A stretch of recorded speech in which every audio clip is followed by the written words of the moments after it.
ओम श्री परमात्मने नमः। ओम नमः शिवाय। श्री शिवाय नमस्तोभ्यम। श्री शिव महापुराण विंदेश्वर संहिता से हम सुन रहे हैं अध्याय 8 की पवन कथा। षडलिंग स्वरूप प्रणव का महात्म्य, उसके सूक्ष्म रूप ओमकार और स्थूल रूप पंचाक्षर मंत्र का विवेचन, उसके जप की विधि एवं महिमा। आइए अब इस कथा का रसपान करते हैं। ऋषिगण बोले, हे प्रभो, हे महामुने, आप हमारे लिए कर्मशः षडलिंग स्वरूप प्रणव का महात्म्य तथा शिव भक्त के पूजन का प्रकार बतलाइए। तब सूत जी ने कहा कि हे महर्षियों, आप लोग तपस्या के धनी हैं। आपने यह बड़ा ही सुंदर प्रश्न उपस्थित किया है, किंतु इसका ठीक ठीक उत्तर महादेव जी ही जानते हैं, दूसरा कोई नहीं जानता। तथापि भगवान शिव की कृपा से ही मैं इस समय इसका वर्णन करूंगा। वे भगवान शिव हमारी और आप लोगों की रक्षा का भारी भार बारंबार स्वयं ही ग्रहण करें। प्रय नाम है प्रकृति से उत्पन्न संसार रूपी महासागर का। पर्णव इसे पार करने के लिए दूसरी नाव यानी कि नाव है। इसीलिए इस ओमकार को पर्णव की संज्ञा देते हैं। ओमकार अपने जप करने वाले साधकों से कहता है, प्रपंच न नहीं है, वह तुम लोगों के लिए। अतः इस भाव को लेकर भी ज्ञानी पुरुष ओम को प्रणव नाम से जानते हैं। इसका दूसरा भाव यों है, प्रकृषण न नयत, वह युष्मान मोक्षम इति व प्रणव है। अर्थात यह तुम सब उपासकों को बलपूर्वक मोक्ष तक पहुंचा देगा। इस अभिप्राय से भी इसे ऋषि मुनि प्रणव कहते हैं। अपना जप करने वाले योगियों की तथा अपने मंत्र की पूजा करने वाले उपासक के समस्त कर्मों का नाश करके यह दिव्य नूतन ज्ञान देता है। इसलिए भी इसका नाम प्रणव है। उन माया रहित महेश्वर को ही नव अर्थात नूतन कहते हैं। वे परमात्मा प्रकृष्ट रूप से नव अर्थात शुद्ध स्वरूप हैं, इसीलिए प्रणव कहलाते हैं। प्रणव साधक को नव अर्थात नवीन शिव स्वरूप कर देता है। इसीलिए भी विद्वान पुरुष उसे प्रणव के नाम से जानते हैं अथवा प्रकृष्ट रूप से नव दिव्य परमात्म ज्ञान प्रकट करता है, इसीलिए वह प्रणव है। प्रणव के दो भेद बताए गए हैं, स्थूल और सूक्ष्म। एक अक्षर रूप जो ओम है उसे सूक्ष्म प्रणव जानना चाहिए, और नमः शिवाय इस 5 अक्षर वाले मंत्र को स्थूल प्रणव समझना चाहिए। जिसमें 5 अक्षर व्यक्त नहीं है वह सूक्ष्म है, और जिसमें 5 अक्षर सुस्पष्ट रूप से व्यक्त हैं वह स्थूल है। जीवन मुक्त पुरुष के लिए सूक्ष्म प्रणव के जप का विधान है, वही उसके लिए समस्त साधनों का सार है। यद्यपि जीवन मुक्त के लिए किसी साधन की आवश्यकता नहीं है, क्योंकि वह सिद्ध रूप है, फिर भी दूसरों की दृष्टि में जब तक उसका शरीर रहता है तब तक उसके द्वारा प्रणव जप की सहज साधना स्वतः ही होती ही रहती है। वह अपनी देह का विलय होने तक सूक्ष्म प्रणव मंत्र का जप और उसके अर्थभूत परमात्म तत्व का अनुसंधान करता रहता है। जब शरीर नष्ट हो जाता है तब वह पूर्ण ब्रह्मा स्वरूप शिव को प्राप्त कर लेता है। यह सुनिश्चित बात है। जो अर्थ का अनुसंधान न करके केवल मंत्र का जप करता है उसे निश्चय ही योग की प्राप्ति होती है। जिसने 36 करोड़ मंत्र का जप कर लिया हो उसे अवश्य ही योग प्राप्त हो जाता है। सूक्ष्म प्रणव के ही ह्रस्व और दीर्घ के भेद से 2 रूप जानने चाहिए, आकार, उकार, मकार, बिंदु, नाद, शब्द, काल और कला। इनसे युक्त जो प्रणव है उसे दीर्घ प्रणव कहते हैं। वह योगियों के ही हृदय में स्थित होता है। मकार पर्यंत जो ओम है वह ए उ में इन 3 तत्वों से युक्त है। इसी को हर्षो प्रणव कहते हैं। ए शिव है, उ शक्ति है और मकार इन दोनों की एकता है। वह त्रितत्व स्वरूप है। ऐसा समझकर हर्षा प्रणव का जप करना चाहिए। जो अपने समस्त पापों का क्षय करना चाहते हैं उनके लिए यह हर्ष और प्रणव का जप अत्यंत आवश्यक है। पृथ्वी, जल, तेज, वायु और आकाश, ये 5 भूत तथा शब्द, स्पर्श आदि इनके 5 विषय, ये सब मिलकर 10 वस्तुएं मनुष्यों की कामना के विषय हैं। इनकी आशा मन में लेकर जो कर्मों के अनुष्ठान में संलग्न होते हैं वे 10 प्रकार के पुरुष प्रवर्त अथवा प्रवर्ती मार्गी कहलाते हैं, तथा जो निष्काम भाव से शास्त्र विहित कर्मों का अनुष्ठान करते हैं वे निर्वर्त अथवा निर्वर्ती मार्गी कहे गए हैं। प्रवर्त पुरुषों को हर्ष व प्रणव का ही जप करना चाहिए और निर्वर्त पुरुषों को दीर्घ प्रणव का जप करना चाहिए। व्याहृतियों को तथा अन्य मंत्रों के आदि में इच्छा अनुसार शब्द और कला से युक्त प्रणव का उच्चारण करना चाहिए। वेद के आदि में और दोनों संध्याओं की उपासना के समय भी ओंकार का उच्चारण करना चाहिए। प्रणव का 9 करोड़ जप करने से मनुष्य शुद्ध हो जाता है। फिर 9 करोड़ का जप करने से वह पृथ्वी तत्व पर विजय पा लेता है। तत्पश्चात पुनः 9 करोड़ का जप करके वह जल तत्व को जीत लेता है। पुनः 9 करोड़ जप से अग्नि तत्व पर विजय पाता है। तदंतर फिर 9 करोड़ का जप करके वह वायु तत्व पर विजय होता है। फिर 9 करोड़ के जप से आकाश को अपने अधिकार में वह कर लेता है। इसी प्रकार 9 करोड़ का जप करके वह कर्मशः गंध, रस, रूप, स्पर्श और शब्द पर विजय पाता है। इसके बाद फिर 9 करोड़ का जप करके अहंकार को भी वह जीत लेता है। इस तरह से 108 करोड़ प्रणव का जप करके उत्कृष्ट बोध को प्राप्त हुआ पुरुष शुद्ध योग का लाभ करता है। शुद्ध योग से युक्त होने पर वह जीवन मुक्त हो जाता है, इसमें संशय नहीं है। सदा प्रणव का जप और प्रणव रूपी शिव का ध्यान करते करते ही समाधि में स्थित हुआ महायोगी पुरुष साक्षात शिव ही है, इसमें संशय नहीं है। पहले अपने शरीर में प्रणव के ऋषि, छंद और देवता आदि का न्यास करके फिर जप आरंभ करना चाहिए। आकार आदि मात्रिका वर्णों से युक्त प्रणव का अपने अंगों में न्यास करके मनुष्य ऋषि हो जाता है।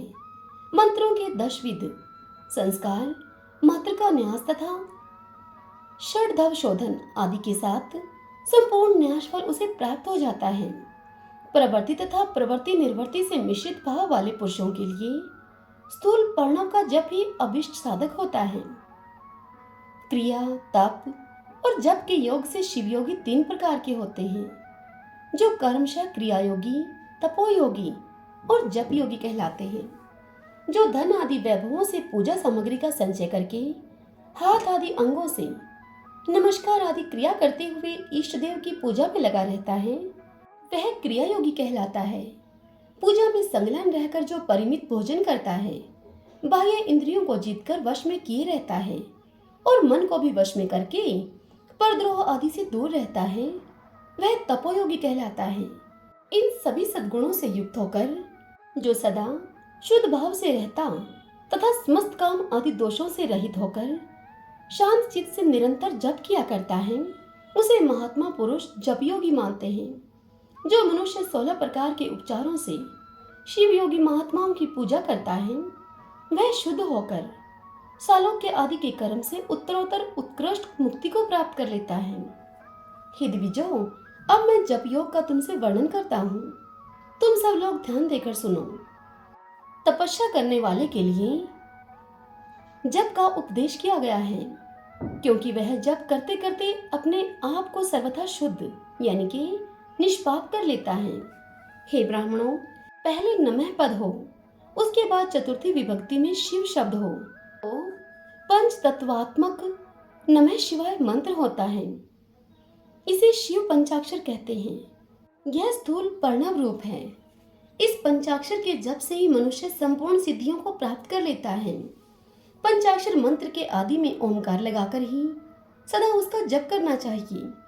हे द्विजो, गुरु के मुख से पंचाक्षर मंत्र का उपदेश पाकर जहाँ सुख पूर्वक निवास किया जा सके, ऐसी उत्तम भूमि पर महीने के पूर्व पक्ष यानी कि शुक्ल में प्रतिपदा से आरंभ करके कृष्ण पक्ष की चतुर्दशी तक निरंतर जप करता रहे। माघ और भादो के महीने अपना विशिष्ट महत्व रखते हैं। यह जो समय है वह सब समय से उत्तमोत्तम माना गया है। साधक को चाहिए कि वह प्रतिदिन एक बार परिमित भोजन करे, मौन रहे, इंद्रियों को वश में रखे, अपने स्वामी एवं माता पिता की नित्य सेवा करे।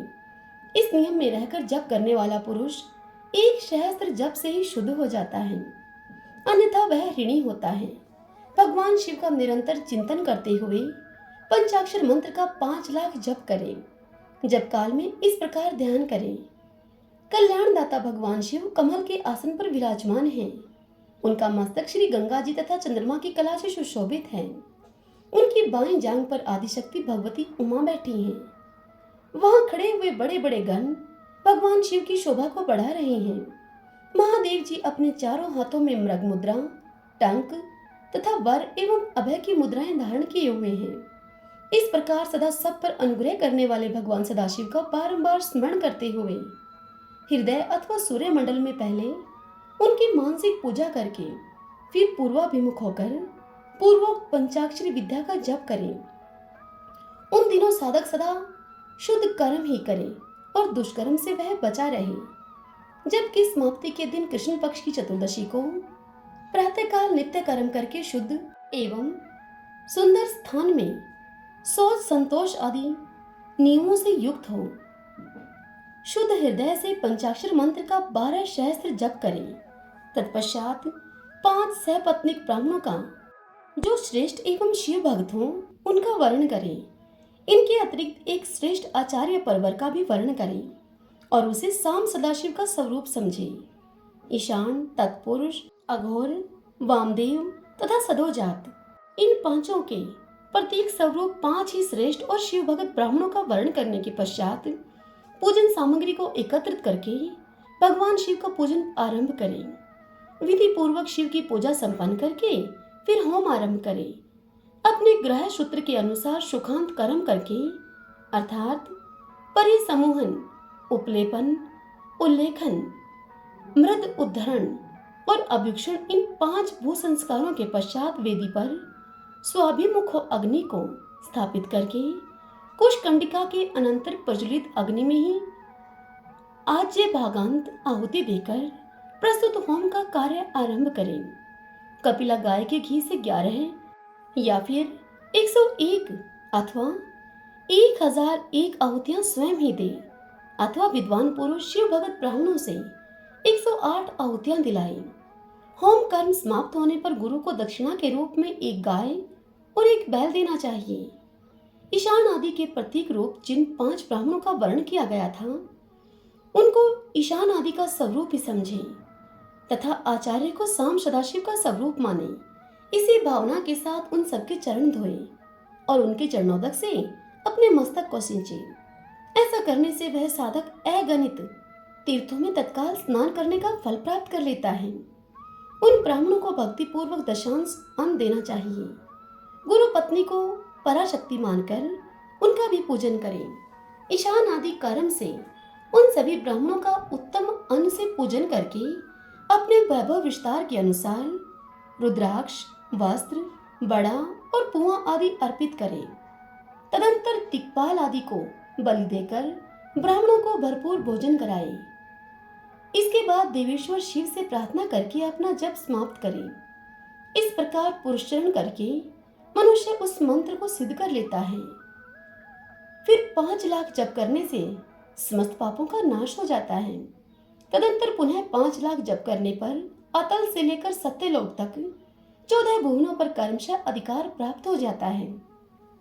यदि अनुष्ठान पूर्ण होने के पहले ही या फिर बीच में साधक की मृत्यु हो जाए तो वह परलोक में उत्तम भोग भोगने के पश्चात पुनः पृथ्वी पर जन्म लेकर पंचाक्षर मंत्र के जप का अनुष्ठान करता है। समस्त लोकों का ऐश्वर्य पाने के पश्चात वह मंत्र को सिद्ध करने वाला पुरुष यदि पुनः 5 लाख जप करे तो उसे ब्रह्मा जी का सामीप्य प्राप्त होता है। पुनः 5 लाख जप करने से सारूप्य नामक ऐश्वर्य प्राप्त होता है। उसे 100 लाख जप करने से वह साक्षात ब्रह्मा के समान हो जाता है। इस तरह से कार्य ब्रह्मा यानी कि हिरण्यगर्भ का सायुज्य प्राप्त करके वह उस ब्रह्मा का प्रलय होने तक उस लोक में यथेष्ट भोग भोगता है। फिर दूसरे कल्प का आरंभ होने पर वह ब्रह्मा जी का पुत्र होता है। उस समय फिर तपस्या करके दिव्य तेज से प्रकाशित होकर वह कर्मशः मुक्त हो जाता है। पृथ्वी आदि कार्य स्वरूप भूतों के द्वारा पाताल से लेकर सत्यलोक पर्यंत ब्रह्मा जी के 14 लोक कर्मशः निर्मित हुए हैं। सत्यलोक से ऊपर शमा लोक तक जो 14 भुवन हैं, वे भगवान विष्णु के लोक हैं। शमा लोक से ऊपर सूची लोक पर्यंत 28 भुवन स्थित हैं। सूची लोक के अंतर्गत कैलाश में प्राणियों का संहार करने वाले रुद्रदेव विराजमान हैं। सूची लोक से ऊपर अहिंसा लोक पर्यंत 56 भुवनों की स्थिति है। अहिंसा लोक का आश्रय लेकर जो ज्ञान कैलाश नामक नगर शोभा पाता है, उसमें कार्यभूत महेश्वर सबको अदृश्य करके वहां रहते हैं। अहिंसा लोक के अंत में काल चक्र की स्थिति है। यहाँ तक कि महेश्वर के विराट स्वरूप का वर्णन किया गया है। वहीं तक लोगों का तिरोधान अथवा लय होता है। उससे नीचे कर्मों का भोग है और उससे ऊपर ज्ञान का भोग है। उसके नीचे कर्म माया है और उसके ऊपर ज्ञान माया है। अब मैं कर्म माया और ज्ञान माया का तात्पर्य आपको बता रहा हूँ। माँ का अर्थ है लक्ष्मी। उसके कर्म भोग्यात प्राप्त होता है, इसीलिए वह माया अथवा कर्म माया कहलाती है। इसी तरह माँ अर्थात लक्ष्मी से ज्ञान योग यात अर्थात प्राप्त होता है, इसीलिए उसे माया या ज्ञान माया कहा गया है। उपयुक्त सीमा से नीचे नश्वर भोग हैं और ऊपर नित्य भोग हैं। उससे नीचे ही तिरोधान अथवा लय है, ऊपर नहीं है। वहां से नीचे ही कर्म में पाशों के द्वारा बंधन होता है, ऊपर बंधन का सदा अभाव है। उससे नीचे ही जीव सकाम कर्मों का अनुसरण करते हुए विभिन्न लोकों और योनियों में चक्कर काटते हैं। उससे ऊपर के लोकों में निष्काम कर्म का ही भोग बताया गया है। बिंदु पूजा में तत्पर रहने वाले उपासक वहां से नीचे के लोक में ही घूमते हैं। उसके ऊपर तो निष्काम भाव से शिवलिंग की पूजा करने वाले उपासक ही जाते हैं। जो एकमात्र शिव की उपासना में तत्पर हैं, वे उससे ऊपर के लोकों में जाते हैं। वहां से नीचे जीव कोटि है और ऊपर ईश्वर कोटि है। नीचे संसारी जीव रहते हैं और ऊपर मुक्त पुरुष रहते हैं। नीचे कर्म लोक है और ऊपर ज्ञान लोक है। ऊपर मद और अहंकार का नाश करने वाली नर्मता है। वहां जन्म जनित तिरोधान नहीं है। उसका निवारण किए बिना ही वहां किसी का प्रवेश संभव नहीं है। इस प्रकार तिरोधान का निवारण करने से वहां ज्ञान शब्द का अर्थ ही प्रकाशित होता है। आदि भौतिक पूजा करने वाले लोग उससे नीचे के लोकों में ही चक्कर काटते हैं। जो आध्यात्मिक उपासना करने वाले हैं, वे ही उससे ऊपर को जाते हैं। जो सत्य अहिंसा आदि धर्मों से युक्त हों, भगवान शिव के पूजन में तत्पर रहते हों, वे काल चक्र को पार कर जाते हैं। काल चक्रेश्वर की सीमा तक जो विराट महेश्वर लोक बताया गया है, उसके ऊपर वृषभ के आकार में धर्म की स्थिति है। वह ब्रह्मचार्य का मूर्तिमान रूप है। उसके सत्य, शौच, अहिंसा और दया, ये 4 पाद हैं। वह साक्षात शिवलोक के द्वार पर खड़ा है। क्षमा उसके सिंह हैं और शम उसके कान हैं। वह वेद ध्वनि रूपी शब्द से विभूषित है। आस्तिकता उसके दोनों नेत्र हैं। विश्वास ही उसकी श्रेष्ठ बुद्धि एवं मन है। क्रिया आदि धर्म रूपी जो वृषभ है, वे कारण आदि में स्थित हैं, ऐसा जानना चाहिए। उस क्रिया रूप वृषभ आकार धर्म पर कालातीत शिव आरूढ़ होते हैं। ब्रह्मा, विष्णु और महेश्वर की जो अपनी अपनी आयु है, उसी को दिन कहते हैं। जहाँ धर्म रूपी वृषभ की स्थिति है, उसके ऊपर न दिन है और न रात्रि है। वहाँ जन्म मरण आदि भी नहीं है। वहाँ फिर से कारण स्वरूप ब्रह्मा के कारण सत्यलोक पर्यंत 14 लोक स्थित हैं, जो 5 भौतिक गंध आदि से परे हैं। उनकी सनातन स्थिति है। सूक्ष्म गंध ही उनका स्वरूप है। उनसे ऊपर फिर कारण रूप विष्णु के 14 लोक स्थित हैं। उनसे भी ऊपर फिर कारण रूपी रुद्र के 28 लोकों की स्थिति मानी गई है। फिर उनसे भी ऊपर कारणेश शिव के 56 लोक विद्यमान हैं। तदंतर शिव सम्मत ब्रह्मचार्य लोक हैं। और वहीं पर 5 आवरणों से युक्त ज्ञानमय कैलाश है, जहाँ 5 मंडलों, 5 ब्रह्म कलाओं और आदि शक्ति से संयुक्त आदिलिंग प्रतिष्ठित है। उसे परमात्मा शिव का शिवालय कहा गया है। वही पराशक्ति से युक्त परमेश्वर शिव निवास करते हैं। वे सृष्टि, पालन, संहार, तिरोभाव और अनुग्रह इन 5 कृत्यों में प्रवीण हैं। उनका श्री विग्रह सच्चिदानंद स्वरूप है। वे सदा ध्यान रूपी धर्म में ही स्थित रहते हैं और सदा सब पर अनुग्रह किया करते हैं। वे स्वात्मा राम हैं और समाधि रूपी आसन पर आसीन होकर नित्य विराजमान होते हैं। कर्म एवं ध्यान आदि का अनुष्ठान करने से कर्मशः साधन पथ में आगे बढ़ने पर उनका दर्शन साध्य होता है। नित्य नैमित्तिक आदि कर्मों के द्वारा देवताओं का यजन करने से भगवान शिव के समाराधन कर्म में मन लगता है। क्रिया आदि जो शिव संबंधी कर्म हैं, उनके द्वारा शिव ज्ञान सिद्ध करें। जिन्होंने शिव तत्व का साक्षात्कार कर लिया है अथवा जिन पर शिव की कृपा दृष्टि पड़ चुकी है, वे सब मुक्त ही हैं, इसमें संशय नहीं है। आत्मा स्वरूप से ही जो स्थिति है वही मुक्ति है। एकमात्र अपने आत्मा में रमण या आनंद का अनुभव करना ही मुक्ति का स्वरूप है। जो पुरुष क्रिया, तप, जप, ज्ञान और ध्यान रूपी धर्मों में भलीभांति स्थित है, वह शिव का साक्षात्कार करके स्वात्मा राम स्वरूप मोक्ष को भी प्राप्त कर लेता है। जैसे कि सूर्यदेव अपनी किरणों से अशुद्धि को दूर कर देते हैं, उसी प्रकार कृपा करने में कुशल भगवान शिव अपने भक्तों के अज्ञान को मिटा देते हैं। अज्ञान की निवृत्ति हो जाने पर शिव ज्ञान स्वतः प्रकट हो जाता है। शिव ज्ञान से अपना विशुद्ध स्वरूप आत्मा राम तत्व प्राप्त होता है और आत्मा राम तत्व की सम्यक सिद्धि हो जाने पर मनुष्य कृत्य कृत्य हो जाता है। इस तरह यहाँ पर जो कुछ बताया गया है वह पहले मुझे गुरु परंपरा से प्राप्त हुआ था। तत्पश्चात मैंने पुनः नंदीश्वर के मुख से इस विषय को सुना था। नंदी स्थान से परे जो स्वसंवेद शिव वैभव है, उसका अनुभव तो केवल भगवान शिव को ही है। साक्षात शिवलोक के उस वैभव का ज्ञान सबको शिव की कृपा से ही हो सकता है, अन्यथा नहीं। ऐसा आस्तिक पुरुषों का कथन है। साधक को चाहिए कि वह 5 लाख जप करने के पश्चात भगवान शिव की प्रसन्नता के लिए महाअभिषेक एवं नैवेद्य निवेदन करके शिव भक्तों का पूजन करे। भगत की पूजा से भगवान शिव बहुत प्रसन्न होते हैं। शिव और उनके भक्त में कोई भेद नहीं है, वे साक्षात शिव स्वरूप ही हैं। शिव स्वरूप मंत्र को धारण करके वह शिव ही हो गया रहता है। शिव भगत का शरीर शिव रूप ही है। शिव भगत का शरीर शिव रूप ही है, अतः उसकी सेवा में तत्पर रहना चाहिए।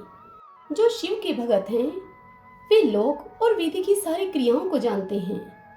जो कर्मशः जितना जितना शिव मंत्र का जप कर लेता है, उसके शरीर को उतना ही उतना शिव का सामीप्य प्राप्त होता जाता है, इसमें संशय नहीं है। शिव भगत स्त्री का रूप देवी पार्वती का ही स्वरूप है। वह जितना मंत्र जपती है उसे उतना ही देवी का सानिध्य प्राप्त होता जाता है। साधक स्वयं शिव स्वरूप होकर पराशक्ति का पूजन करे। शक्ति, वीर तथा लिंग का चरित्र बनाकर वीर मूर्ति को कहते हैं। इन तीनों का चित्र बनाकर अथवा मिट्टी आदि से इनकी आकृति का निर्माण करके प्राण प्रतिष्ठा पूर्वक निष्कपट भाव से इनका पूजन करें। शिवलिंग को शिव मानकर, अपने को शक्ति रूप समझकर, शक्ति लिंग को देवी मानकर और अपने मन को शिव रूप समझकर शिवलिंग को नाद रूप तथा शक्ति को बिंदु रूप मानकर परस्पर सटे हुए शक्ति लिंग और शिवलिंग के प्रति उप प्रधान और प्रधान की भावना रखते हुए जो शिव और शक्ति का पूजन करता है, वह मूल रूप की भावना करने के कारण शिव रूप ही है।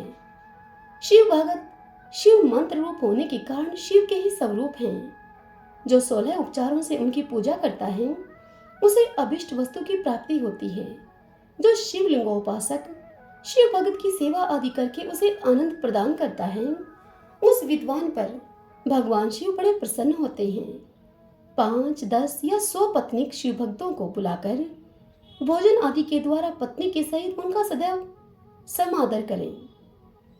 धन में, देह में और मंत्र में शिव भावना रखते हुए उन्हें शिव और शक्ति का रूप जानकर निष्कपट भाव से उनकी पूजा करें। ऐसा करने वाला पुरुष इस भूतल पर फिर जन्म नहीं लेता। हरि ओम तत्सत। ओम श्री शिवाय नमस्तुभ्यम। ओम नमः शिवाय। आज की कथा यहीं पर पूर्ण हुई। इससे आगे कल की कथा में हम सुनेंगे बंधन और मोक्ष का विवेचन, शिव पूजा का उपदेश, लिंग आदि में शिव पूजन का विधान, भाषण के स्वरूप का निरूपण और महत्व, शिव एवं गुरु शब्द की व्युत्पत्ति तथा शिव के भस्म धारण करने का रहस्य। कल हम इस पावन कथा का रसपान करेंगे।